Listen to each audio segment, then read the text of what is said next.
Economic military indicators suggest Russia is preparing for large-scale war with NATO ISW. Some economic and military indicators suggest that Russia may be preparing for a large-scale conventional war with NATO, likely on a shorter timeline than what some Western analysts have initially posited. The Institute for the Study of War assessed in its report.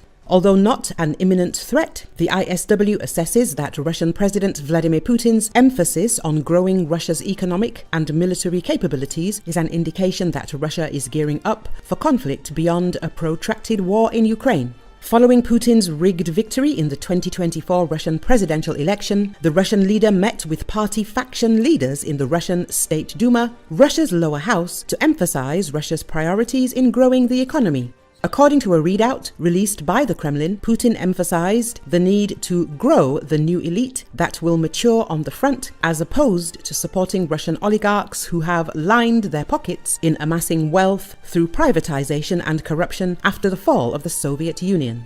The ISW suggests that by outlining a mandate to Russian political elites, Putin is likely seeking to stabilize Russia's long-term financial position with increased government expenditure. Putin's willingness to risk his relationships with the wealthy strongmen who support him points to more expansive military ambitions. Despite opposition from some Russian oligarchs at the start of Russia's full-scale invasion, a shift to a wartime economy will reportedly grow Russia's gross domestic product by 2.6% this year, with 3.6% growth in 2023.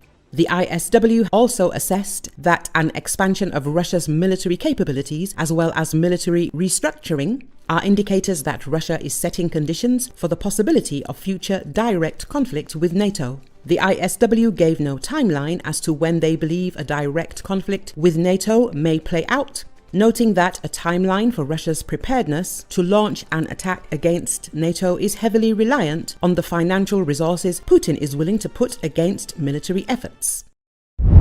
From March 20th, access to a number of settlements in the Belgorod region of Russia is restricted. Governor of the province Vyacheslav Gladkov announced this in a video message published on Telegram. The head of the region said that the decision to restrict traffic was made within the framework of preparation of additional security measures for residents of the Gravoronsky district. According to Gladkov, access to the territories of Kazinka, Koropodl, Glotovo, Graveron, Novostroyevka Pervaya, Novostroyevka Tereya and Baziminin will be restricted.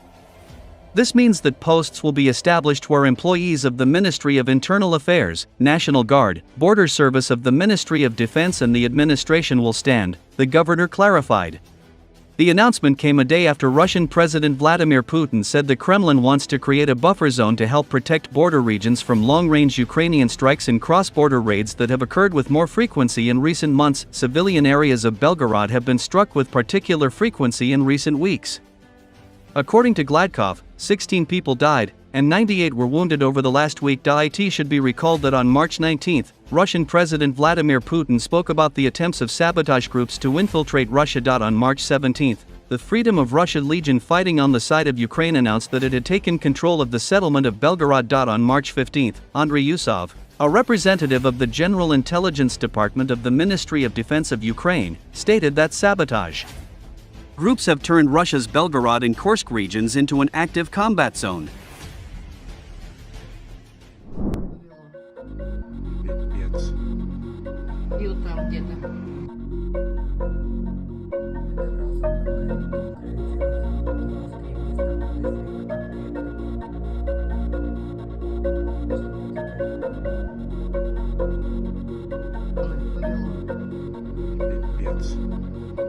Бил там где-то долбанный.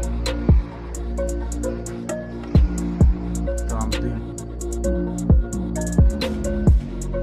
6.